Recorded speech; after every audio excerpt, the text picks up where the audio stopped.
మంత్రి కొండా సురేఖ మాజీ ఓఎస్డీ సుమంత్ పైన హత్యాయత్నం కేసు నమోదు కావడం రాష్ట్రంలో తీవ్ర దుమారం రేపుతోంది. బిజినెస్ మెన్ గొంగడి హరికృష్ణ ఇచ్చినటువంటి ఫిర్యాదు మేరకు సుమంత్తో పాటు మరొక 5 పైన పోలీసులు కేసు నమోదు చేశారు. తనను బెదిరించి 10 కోట్లు డిమాండ్ చేశారని, డబ్బులు ఇవ్వకపోవడంతో అయితే మరిక ఇనుప రాడ్లతో దాడి చేశారని హరికృష్ణ ఆరోపించారు. ఈ ఫిర్యాదు ఆధారంగా భారతీయ న్యాయ సంహిత సెక్షన్ 109 కింద పోలీసులు కేసు నమోదు చేశారు. ఈ వ్యవహారంలో మేడిపల్లి పోలీసులు మొదట 0 ఎఫ్ఐఆర్ నమోదు చేసి ఆ తర్వాత ఈ యొక్క ఘటన జూబ్లీహిల్స్ పరిధిలో జరిగినట్లుగా గుర్తించి కేసును అక్కడి పోలీస్ స్టేషన్కు బదిలీ చేశారు.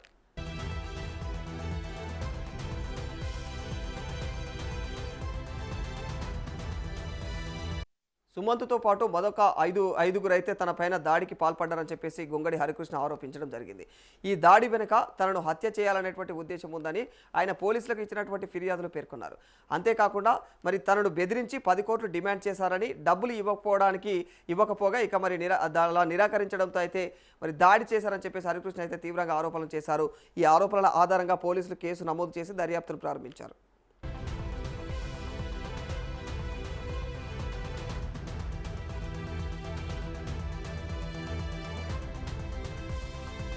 ఈ వ్యవహారంలో మేడిపల్లి పోలీసుల చర్య కూడా చాలా ఆసక్తికరంగా మారిపోయిందని చెప్పాలి.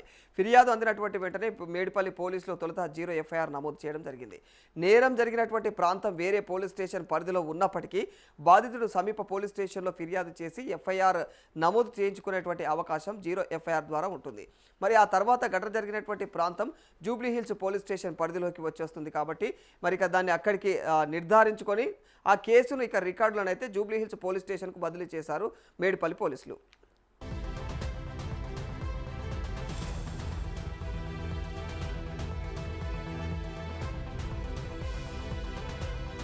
సుమంత్ పైన బిఎన్ఎస్ సెక్షన్ 109 కింద హత్యాయత్నం ఆరోపణలతో కేసు నమోదైంది.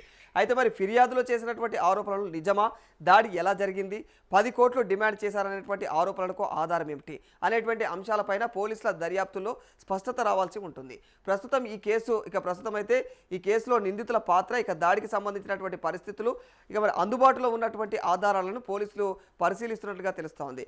ఇదిలా ఉండగా మరి సుమంత్ గతంలో అయితే మంత్రి కొండా సురేఖకు ఓఎస్డీగా పనిచేశారు. ఆ తర్వాత ఆయనను ఓఎస్డీ బాధ్యతల నుంచి తొలగించినటువంటి విషయం కూడా తెలిసిందే. తాజాగా ఆయన పైన హత్యాయత్నం కేసు నమోదు కావడంతో ఈ వ్యవహారం రాజకీయంగానూ ప్రాధాన్యం సంతరించుకుంది.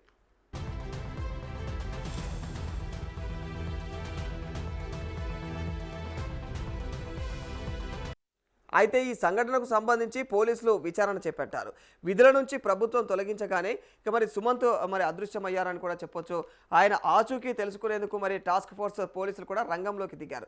అర్ధరాత్రి హైదరాబాద్లోని జూబ్లీహిల్స్లో ఉన్నటువంటి మంత్రి కొండా సురేఖ నివాసంలో ఉన్నారని చెప్పేసి సమాచారం రావడంతో టాస్క్ ఫోర్స్ పోలీసులు అక్కడకు చేరుకోవడం జరిగింది.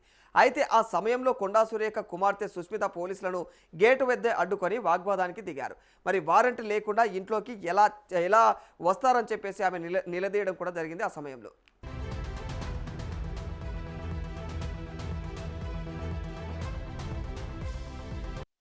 సుమంత్ అరెస్టుకు కారణాలేంటని ప్రశ్నించారు. ఇది జరుగుతుండగానే మంత్రి కొండా సురేఖ తన కారులో సుమంత్ను ఎక్కించుకొని అక్కడి నుంచి వెళ్ళిపోయారని చెప్పేసి కూడా ప్రచారం సాగింది. దీంతో ఈ వ్యవహారం రాజకీయంగా పెద్ద మలుపే తిరిగిందని చెప్పాలి. అసలు ఈ వ్యవహారంలో సీఎం పాత్ర ఉందని, ఆయనే గన్ పంపారని, సీఎం సన్నిహితుడు రోహన్ రెడ్డిని కూడా అడగాలంటూ కూడా సుస్మిత చేసినటువంటి ఆరోపణలతో అయితే ఈ వివాదం మరింత ముదిరింది. ఏది ఏమైనా కొండా సురేఖ మాజీ ఓఎస్డీ వ్యవహారం ఇప్పుడు కొండా సురేఖ వేటుకు కారణమవుతుందా అన్న చర్చ కూడా సర్వత్రా కొనసాగుతూ ఉంది తెలంగాణ రాజకీయాల్లో.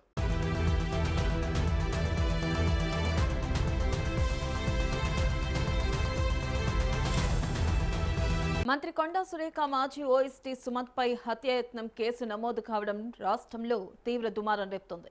బిజినెస్ మ్యాన్ గొంగడి హరికృష్ణ ఇచ్చిన ఫిర్యాదు మేరకు సుమంత్తో పాటు మరో 5పై పోలీసులు కేసు నమోదు చేశారు. తనను బెదిరించి 10 కోట్లు డిమాండ్ చేశారని, డబ్బులు ఇవ్వకపోవడంతో ఇనుప రాడ్లతో దాడి చేశారని హరికృష్ణ ఆరోపించారు. ఈ ఫిర్యాదు ఆధారంగా భారతీయ న్యాయ సంహిత సెక్షన్ 109 కింద పోలీసులు కేసు నమోదు చేశారు. ఈ వ్యవహారంలో మేడిపల్లి పోలీసులు మొదట 0 ఎఫ్ఐఆర్ నమోదు చేసి ఆ తర్వాత ఈ ఘటన జూబ్లీహిల్స్ పరిధిలో జరిగినట్లు గుర్తించి కేసును అక్కడి పోలీస్ స్టేషన్కు బదిలీ చేశారు. దీనిపై మరింత సమాచారాన్ని మా ప్రతినిధి ప్రభాకర్ అందిస్తారు. ప్రభాకర్, మంత్రి కొండా సురేఖ మాజీ ఓఎస్డీ సుమంత్ పై హత్యాయత్నం కేసు నమోదు కావడం రాష్ట్రంలో తీవ్ర దుమారం రేపుతుందని చెప్పాలి. మరి బిజినెస్ మెన్ గొంగిడి హరికృష్ణ ఇచ్చినటువంటి ఫిర్యాదు మేరకు సుమంత్తో పాటు మరో 5గురిపై పోలీసులు కేసు నమోదు చేశారు. తనను బెదిరించి 10 కోట్లు డిమాండ్ చేశారంటూ కూడా డబ్బులు ఇవ్వకపోవడంతో ఇనుప రాడ్లతో దాడి చేశారంటూ కూడా హరికృష్ణ ఆరోపించినట్టుగా తెలుస్తూ ఉన్నది. ఈ ఫిర్యాదు ఆధారంగా భారతీయ న్యాయ సంహిత సెక్షన్ అంటే బిఎన్ఎస్ కింద 109 కింద పోలీసులు కేసు నమోదు చేశారు. సో ఈ వ్యవహారంలో మేడిపల్లి పోలీసులు మొదటగా మరి 0 ఎఫ్ఐఆర్ను నమోదు చేసి ఆ తర్వాత ఈ ఘటన మరి జూబ్లీహిల్స్ పరిధిలో జరిగినట్లుగా తెలిసి అక్కడికి బదిలీ చేసినట్టుగా తెలుస్తూ ఉంది వెన్నెల. అయితే సుమంత్తో పాటు మరో 5గురు తనపై దాడికి పాల్పడ్డారంటూ కూడా గొంగిడి హరికృష్ణ ఆరోపించారు. ఈ దాడి వెనుక తనను హత్య చేయాలనే ఉద్దేశం ఉందంటూ కూడా ఆయన పోలీసులకు ఇచ్చినటువంటి ఫిర్యాదులు పేర్కొన్నట్టుగా తెలుస్తూ ఉన్నది. అంతేకాకుండా తనను బెదిరించి 10 కోట్లు డిమాండ్ చేశారని డబ్బులు ఇవ్వడానికి నిరాకరించడంతో దాడి చేశారంటూ కూడా హరికృష్ణ తీవ్ర ఆరోపణలు చేస్తూ ఉన్నారు. సో మరి ఆరోపణల ఆధారంగా పోలీసులు కేసు నమోదు చేసి దర్యాప్తు కొనసాగిస్తున్నటువంటి నేపథ్యం కనిపిస్తూ ఉన్నది.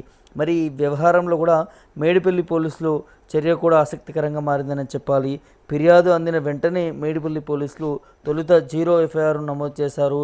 నేరం జరిగిన ప్రాంతం వేరే పోలీస్ స్టేషన్ పరిధిలో ఉన్నప్పటికీ బాధితుడు సమీప పోలీస్ స్టేషన్లో ఫిర్యాదు చేసి మరి చేసినటువంటి ఎఫ్ఐఆర్ నమోదు చేయించుకునే అవకాశం 0 ఎఫ్ఐఆర్ ద్వారా కూడా ఉంటుంది. కాబట్టి ఆ తర్వాత ఘటన జరిగినటువంటి ప్రాంతం జూబ్లీహిల్స్ పోలీస్ స్టేషన్ పరిధిలోకి కూడా వస్తుందంటే నిర్ధారించడంతో కేసు రికార్డును కూడా జూబ్లీహిల్స్ పోలీసులకు బదిలీ చేసినటువంటి నేపథ్యం కనిపిస్తూ ఉంది. మరి సుమంత్పై బిఎన్ఎస్ఎస్ సెక్షన్ 109 కింద హత్యాయత్న ఆరోపణలతో కేసు నమోదైంది. అయితే మరి ఫిర్యాదులో చేసినటువంటి ఆరోపణలు నిజమా, దాడి ఎలా జరిగింది, 10 కోట్లు డిమాండ్ చేశారన్న ఆరోపణలకు ఆధారాలు ఏంటి అనే అంశాలపై కూడా పోలీసుల దర్యాప్తులో ఒక స్పష్టత రావాల్సిన అవసరం ఉంటుంది. సో ప్రస్తుతం ఈ కేసులో నిందితుల పాత్ర, దాడికి సంబంధించినటువంటి పరిస్థితులు, అందుబాటులో ఉన్నటువంటి ఆధారాలను కూడా పోలీసులు నిశ్చితంగా పరిశీలిస్తున్నట్లు కూడా తెలుస్తూ ఉంది వెన్నెల. అయితే ఇదిలా ఉండగా సుమంత్ గతంలో మంత్రి కొండా సురేఖకు ఓఎస్డీగా అంటే తనకు ఓఎస్డీగా పనిచేసినటువంటి నేపథ్యం కనిపించింది సుమంత్. ఆ తర్వాత ఆయనను ఓఎస్డీ బాధ్యతల నుంచి కూడా తొలగించినటువంటి విషయం చూసాము. తాజాగా ఆయనపై హత్యాయత్నం కేసు నమోదు కావడంతో ఈ వ్యవహారం రాజకీయంగా కూడా ప్రాధాన్యత సంతరించుకుంటుందని చెప్పాలి. అయితే ఈ సంఘటనకు సంబంధించి పోలీసులు విచారణ చేపట్టారు. విధుల నుండి ప్రభుత్వం తొలగించగానే సుమంత్ అదృష్టమయ్యే అంటే ఎక్కడికో వెళ్ళిపోయినట్టుగా తెలుస్తూ ఉంది అజ్ఞాతంలోకి. ఆయన ఆచూకీ తెలుసుకునేందుకు కూడా టాస్క్ ఫోర్స్ పోలీసులు రంగంలోకి దిగారు. అర్ధరాత్రి హైదరాబాద్లోని జూబ్లీహిల్స్లో ఉన్నటువంటి మంత్రి కొండా సురేఖ నివాసంలో ఉన్నారని సమాచారం రావడంతో టాస్క్ ఫోర్స్ పోలీసులు కూడా అక్కడికి చేరుకున్నారు. అయితే ఆ సమయంలో కొండా సురేఖ కుమార్తె సుష్మిత పోలీసులను మరి గెట్అవుట్ అంటూ కూడా అడ్డుకొని వాగ్వాదానికి దిగినట్టుగా తెలుస్తూ ఉంది గేటు వద్దనే. సో వారెంట్ లేకుండా ఇంట్లోకి ఎలా వస్తారంటూ కూడా నిలదీసినటువంటి నేపథ్యం చూసాము. మరి సుమంత్ అరెస్టుకు కారణాలు ఏంటనేది ప్రశ్నించారు. ఇది జరుగుతుండగానే మంత్రి కొండా సురేఖ తన కారులో సుమంత్ని ఎక్కించుకొని అక్కడి నుంచి వెళ్ళిపోయారంటూ కూడా ప్రచారం కూడా సాగింది. దీంతో ఈ వ్యవహారం రాజకీయ మలుపు తిరిగిందని చెప్పాలి. అసలు ఈ వ్యవహారంలో సీఎం పాత్ర ఉందని, ఆయనే గన్ పంపారని సీఎం సన్నిహితుడు రోహిన్ రెడ్డిని మాట్లాడినట్టుగా సుష్మిత చేసినటువంటి ఆరోపణలతో ఈ వివాదం మరింత ముదిరిందని చెప్పాలి. ఏది ఏమైనా కొండా సురేఖ మాజీ ఓఎస్డీ వ్యవహారం ఇప్పుడు కొండా సురేఖ వేటుకు కారణం కానుందా అన్న చర్చ మాత్రం రాష్ట్ర వ్యాప్తంగా జరుగుతున్న పరిస్థితి కనిపిస్తూ ఉంది వెన్నెల.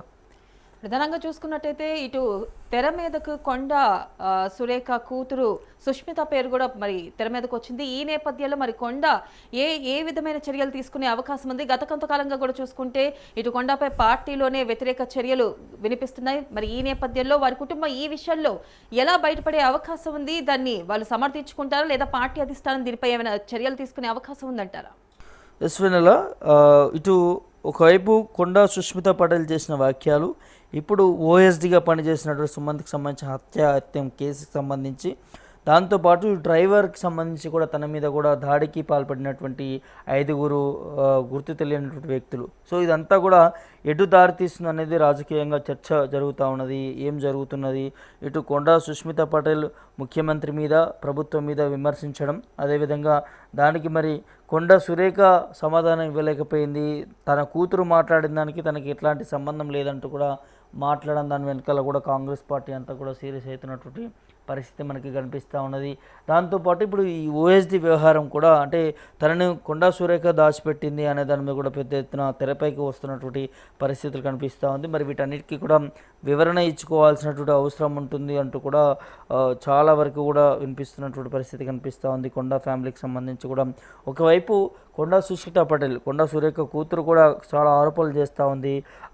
సుమంత్కి గన్నిచ్చి పంపించారంటూ కూడా, సో హత్య యత్నం చేయడానికి కూడా మరి దీని వెనకాల ముఖ్యమంత్రి రేవంత్ రెడ్డి ఉన్నాడంటూ కూడా మరి డైరెక్ట్గా తన కూతురే మాట్లాడడం దాని వెనకాల కూడా రాజకీయంగా కలకరం రేపుతుందని చెప్పవచ్చు. సో మంత్రుల కోటాలో ఏం జరుగుతుంది, అసలు ఈ ఓఎస్డిగా ఉన్నటువంటి వారి మీద ఎందుకు ఇంత టార్గెట్ చేశారు, వారి వెనకాల అంటే గతంలో తన మీద చాలా ఆరోపణలు వచ్చాయి, ప్రభుత్వానికి సంబంధించి అక్రమంగా కొన్ని అనుమతులు పొంది డబ్బులు సంపాదిస్తూ ఉన్నారు అనే దాని మీద కూడా అక్రమాలు జరుగుతున్నాయి అనే దాని కూడా ఓఎస్డిగా పనిచేస్తున్నటువంటి సుమంత్ మీద కూడా ఎన్నో ఆరోపణలు వచ్చాయి, కేసులు కూడా జరిగినటువంటి పరిస్థితి మనకు కనిపించింది. కాబట్టి ఆ నేపథ్యంలో ప్రభుత్వం తన మీద విచారణ కోసం కూడా మరి గాలింపు చర్యలు చేపట్టినా కూడా ఇప్పటివరకు తను పరారులో ఉన్నట్టుగా తెలుస్తూ ఉంది. తను పరారులో ఉండడానికి గల కారణం దాని వెనకాల ఉంది కొండా ఫ్యామిలీ, కొండా సురేఖని అన్నట్టుగా వినిపిస్తున్నది. మరి చూడాలి ఏం జరుగుతుంది, ఏం జరగబోతుంది. దీనికి సమాధానం మాత్రం కొండా ఫ్యామిలీ నుంచి చెప్పాల్సినటువంటి అవసరం ఉంటుంది. ఇంకోవైపు నుంచి గతంలో కొన్ని కాంట్రాక్టుల విషయంలో కూడా గన్ పెట్టి బెదిరించారంటూ కూడా డైరెక్ట్గా కొండా సుష్మిత పటేల్ తను మాట్లాడడం వెనకాలంటే ప్రభుత్వంలో ఉండి మంత్రుల మధ్య ఒక సఖ్యత లేకుండా ఈ వాటాల విషయంలో, పంపకాల విషయంలో కూడా తేడాలు వచ్చాయి. కాబట్టి ఇప్పుడు ఒక మంత్రి కూతురు మాట్లాడుతుందంటూ కూడా మిగతా పార్టీలు మాట్లాడుతున్న పరిస్థితి కనిపిస్తూ ఉన్నది. సో మరి ఏది ఏమైనప్పటికీ కూడా ఈ కేసులో ఏం జరుగుతుంది, ఒకవైపు కొండా సుష్మిత పటేల్ డైరెక్ట్గా ముఖ్యమంత్రిని, ప్రభుత్వాన్ని విమర్శిస్తూ ఉంది. ఇంకోవైపు కొండా సురేఖ నాకు ఈ వివాదాల్లో ఎట్లాంటి సంబంధం లేదంటూ కూడా డైరెక్ట్గా మంత్రికి చెప్తున్నటువంటి పరిస్థితులు కనిపిస్తూ ఉన్నాయి. ఇంకోవైపు ఓఎస్డిగా పనిచేసిన సుమంత్ డ్రైవర్ని కొంతమంది మరి దాడి చేయడానికి, చంపేయడానికి కూడా ప్రయత్నం చేసిన పరిస్థితి కనిపిస్తూ ఉంది. సో ఈ ఓవరాల్ ఎపిసోడ్లో మరి ఇటు ప్రభుత్వం, పోలీసులు, ఇటు కొండా ఫ్యామిలీ నుంచి కూడా ఏం జరుగుతుంది, ఏం చేయబోతున్నారు అనేది కూడా కొంత ఆసక్తిగా మారిందని చెప్పాలి. Vennela. Right Prabhakar, thank you. ఇక కొండా ఎపిసోడ్ రోజు రోజుకి ముదురుతూ ఉంది. ఇక సుమంత్ మీద కూడా ఒక ఆరోపణలు రావడం ఈ నేపథ్యంలో, దీంతో కొండా ఫ్యామిలీ ఉందని కూడా ప్రధానంగా వినిపించడం నేపథ్యంలో మరి రానున్న రోజుల్లో కొండా ఫ్యామిలీ దీన్ని ఎలా ఎదుర్కోబోతుంది అనేది వేచి చూడాలి.